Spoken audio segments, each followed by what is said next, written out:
দুইটি কথা ছাত্র দলের নেতাকর্মীদের উদ্দেশ্যে বলছি।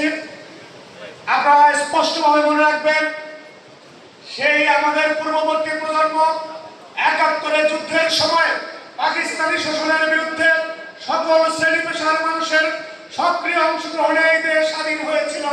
কিন্তু স্বাধীনতা পরবর্তী সময়ে সেই বিজয়কে ছিনিয়ে নেওয়ার জন্য এবং একচেটিয়া মুক্তিযুদ্ধের চেতনার ব্যবসা করেছিল আওয়ামী লীগ। আজকে দ্বিতীয় বিজয় যখন অর্জন হয়েছে, সেই জুলাই গণঅভ্যুত্থানে আপনারা স্পষ্টভাবে সাংবাদিক সহ বিভিন্ন ফোরামে যখন কথা বলবেন, কিরকম এই আন্দোলন যখন শুরু হয়েছিল, সেই প্রথম থেকে বাংলাদেশের অহংকার দেশ নায়ক তারেক রহমান ছাত্রদলকে প্রতিনিয়ত এই আন্দোলনের সাথে যুক্ত হওয়ার নির্দেশনা দিয়েছিলেন এবং আমরা প্রথম দিন থেকে চূড়ান্ত সফল হওয়ার শেষ মুহূর্ত পর্যন্ত সংগঠন হিসেবে বাংলাদেশের ছাত্র সংগঠন হিসেবে একমাত্র ছাত্রদল সবচেয়ে বেশি রক্ত দিয়েছে এবং এই জুলাই গণঅভ্যুত্থানের প্রথম শহীদের নাম শহীদ ওয়াসিম আকরাম, জাতীয়তাবাদী ছাত্রদলের নেতা।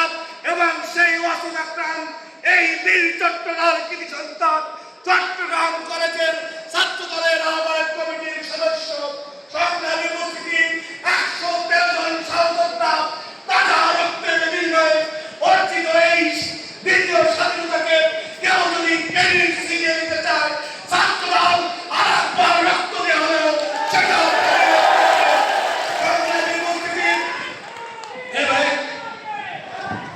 আমি শেষ করছি। সংগ্রামী উপস্থিতি শুধুমাত্র ছাত্রদল নয়, জাতীয়তাবাদী যুবদল, জাতীয়তাবাদী স্বেচ্ছাসেবক দল সহ বিএনপির সকল নেতাকর্মী গত ১৭ বছরের যেই নিপীড়ন, যেই নির্যাতনের স্তীর্ণতা সহ্য করে আমরা রাজপথে ছিলাম, আমরা একটি সুযোগের অপেক্ষায় ছিলাম। সেই সুযোগ কখন আসবে?